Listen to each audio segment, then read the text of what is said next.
Worston for allowing me to come here today to do this presentation on health and wellness.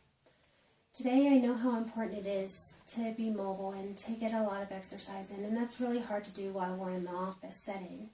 And I know every day you come here to encourage people to get their jobs and have employment so they're able to sustain themselves and their families, and the great joy that you receive when you go over to the ring the bell of accomplishment.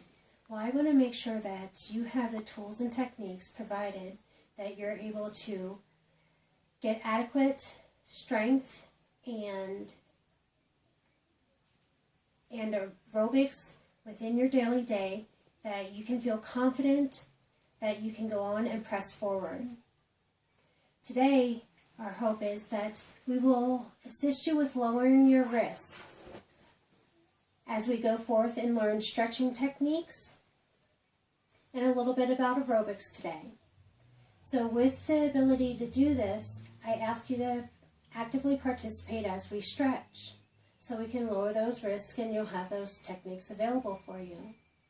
Because the last thing we want is for you to have pains, invisible pains and symptoms throughout your body. The Mayo Clinic states that many people endure a lot of muscular skeletal tension in their muscles because of the fact that they're doing repetitive techniques over and over, such as keyboarding and sitting. So this is part of the reason it is important to make sure that we are stretching throughout the day. So with stretching, it will reduce your risks of injuries. So one of the techniques that we have available for you is just simply your neck stretches. So if you take your neck and just lower it down to your chest and then rotate to your ear so your ear touches your shoulder and then back. And as you're doing this, you can look up and rotate all the way around. And this will stretch the muscles in your neck area. I asked Candy Clevin, who is a local massage therapist, what are most of the injuries that she sees within her practice from those who work in the office. And her response was that neck and shoulder injuries, as well as lower back, because of the repetitiveness of the positions that people stay in on a regular basis in the office.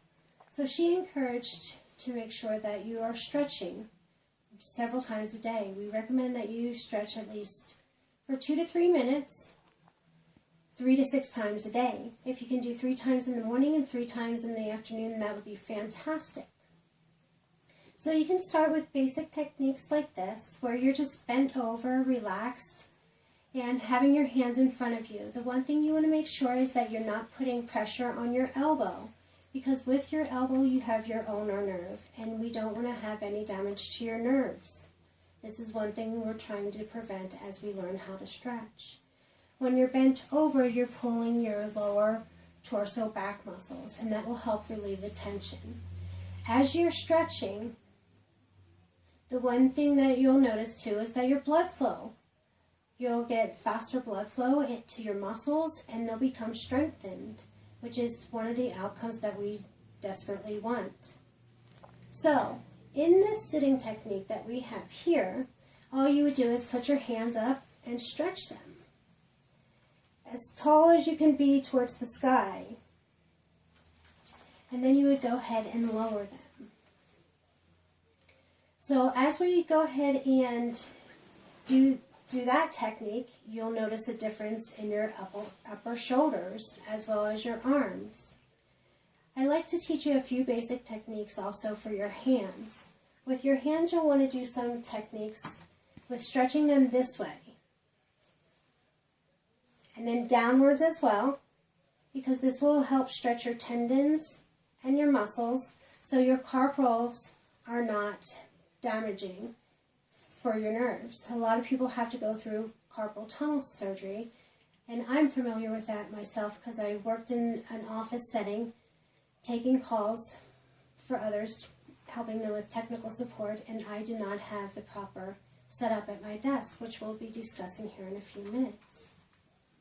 some of the techniques that we'll do, we'll go ahead and sit.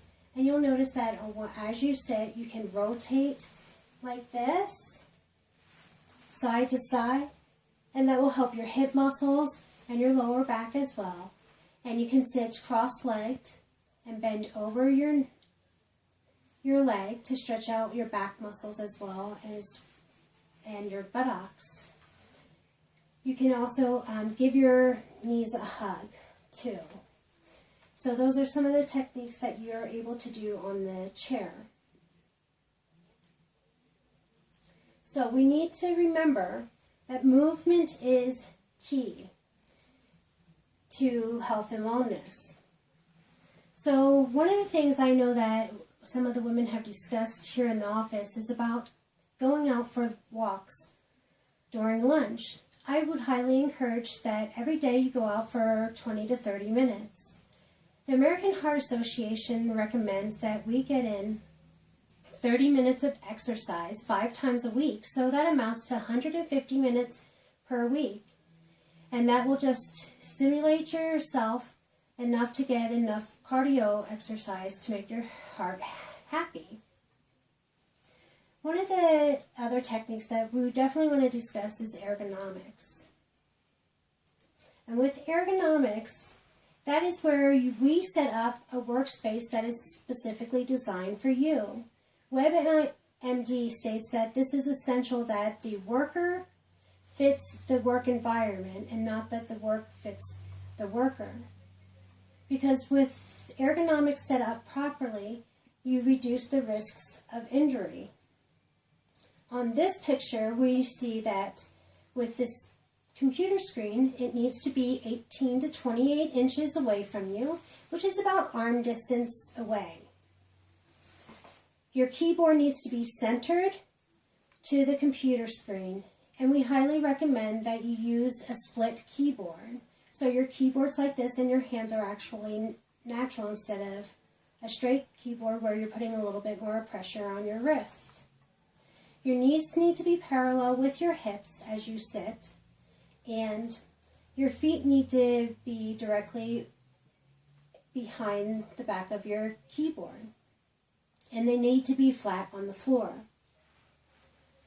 So, the one suggestion that Best Health states is ditch the chair and use the exercise ball.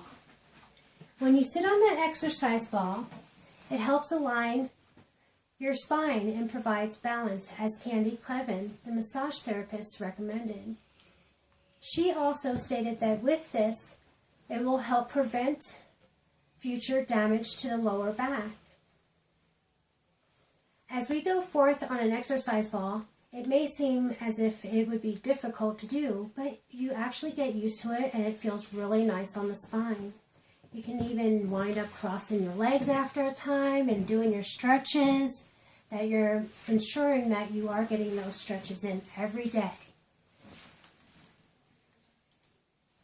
So I would like to invite you, as you do this, to also sit on the floor. One of the methods that we can do is make sure that we're getting our blood pumping, is we can make sure that as our feet are flat, and there are many things that they offer for footrest. This particular footrest that's up on the screen will allow you to move your feet back and forth. That will actually pump your blood through your veins and stimulate your lymphatic system, which will help fight and defend against illness and the common colds that are walking through the door every day. So today, I would also like to recognize the fact that it is nice to have a standing desk situation as well. With this, you're standing on your feet, and this is highly recommended. I know when I worked in the office, this was one of the things I had available to me, and I absolutely loved it. It actually was nice to not have to sit all day in that repetitive position. So my goal here today is to bring awareness to you for health and wellness through giving you the techniques and tools to increase your exercise through your day. Today I encourage you to go forth and teach somebody about a new method or a goal that you want to establish this week to start implementing these practices. I would like to go ahead and leave with you also this particular scripture, Alma 36:23. Behold, my limbs did receive their strength again, and I stood upon my feet, and did manifest unto the people that I have been born of God. Thank you so much for having me. I appreciate it. Have a good day.